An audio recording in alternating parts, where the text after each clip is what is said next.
Hey there, I'm going to show you how to color in Tvpaint the fast way.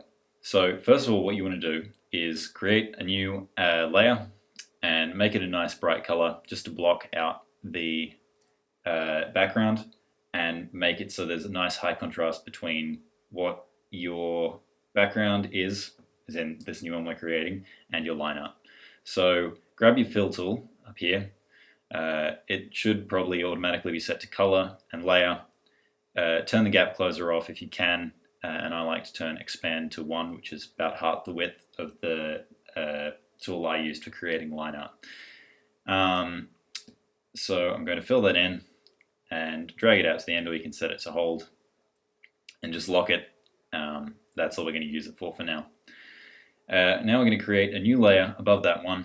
I'm going to pick another layer which I can see the difference between the line art and the background and this. I'm also going to fill that in fully, so I'm going to also drag it out and then create. I'm going to hit enter in order to fill each of these frames with the same single color. Now I'm going to grab the fill tool again. I'm going to set it to erase instead of color. I'm going to take it from layer to display, and I'm going to leave everything else the same. I'm going to erase around the character, and I'm going to continue that for the rest of the frames. That has created a silhouette. Now what I'm going to do, I'm going to take this silhouette and I'm going to make it the same color as my line art, which for me is black. So I can use this little all black symbol here. If I hadn't done my line art in that color, I could also have locked the transparency of this layer and then painted in with a large brush everything in this silhouette to be the same color as my line art. Now I'm going to lock this and hide it. It's going to come back at the end. New animation layer. This will be the last one. I'm going to clear these all, and I'm going to go and I'm going to start filling in my line art. But I'm going to do something a little bit different to usual. I'm going to, first of all, I'm going to set this to behind. I'm going to leave it on display, and I'm going to keep the expand on 1. But where the default is range 25, I'm going to turn that way up to about 200. I should just show you what that does actually. So 25, what's going to happen, unfortunately, is it's going to leave a lot of these quite visible little holes in my line art, and it also won't pass through parts like this. Whereas, if I undo that and turn it up to 200, it goes through those just fine. Leaves tiny little holes, and those won't be a problem, as I'll show you right at the end. So I'm just going to quickly fill in this frame. I probably won't do all of them.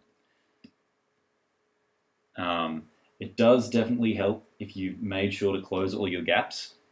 Another trick that I like to use when I'm doing my line art, and this unfortunately isn't going to help any of the third years, but it may help some of the second and first years when you go on to do films later on, is instead of doing my film, creating the file in Tvpaint at the resolution I'm going to eventually use, I created actually at double that resolution, so I'm working at 4K.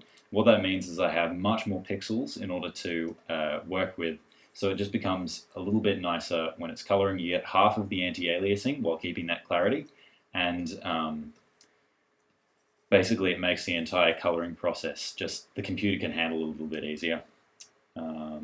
Back to fill. I'm going to grab the shirt. Alright, so I found a little gap there. My guess is that's it there. The problem with turning the range up like this is it will find even any slight holes in your line art. This must be it, because I don't know where else could it be.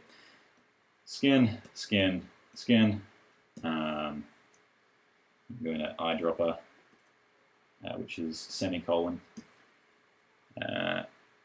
Skin. Oh, that's obviously going to go through the beard.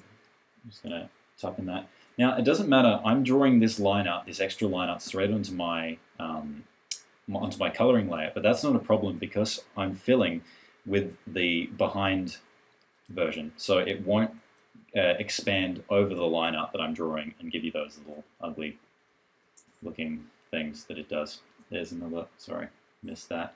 That's, yeah, unfortunately. Look, another way you could handle these is to go in and turn down the range every time it doesn't, it finds a gap that shouldn't be there. But I find this happens so infrequently that I don't know, it's just not really a problem. I did obviously forget to separate because his neck obviously shouldn't be the same color as his hair. That's eyedropper again, and skin, and finally sclera. And that's everything. It's obviously done a really, really nice job of filling in the gaps, but there is one last extra step which just makes this method work so well. Say, for example, a hole like this, and maybe yours could be slightly bigger if you turned the range down a little bit lower. Finally, the final step to this is I go back down to my silhouette layer, which I created earlier. I turn it back on, and it just takes all of those little gaps that were left behind, and it turns them into line art. So this is absolutely a gapless fill, and it's increased my coloring speed by 3 times at least. I expected to be coloring for the rest of the week, and now all the coloring has been done for all the animation shots that I've done. So I really recommend this if your line art is up to it. Good luck.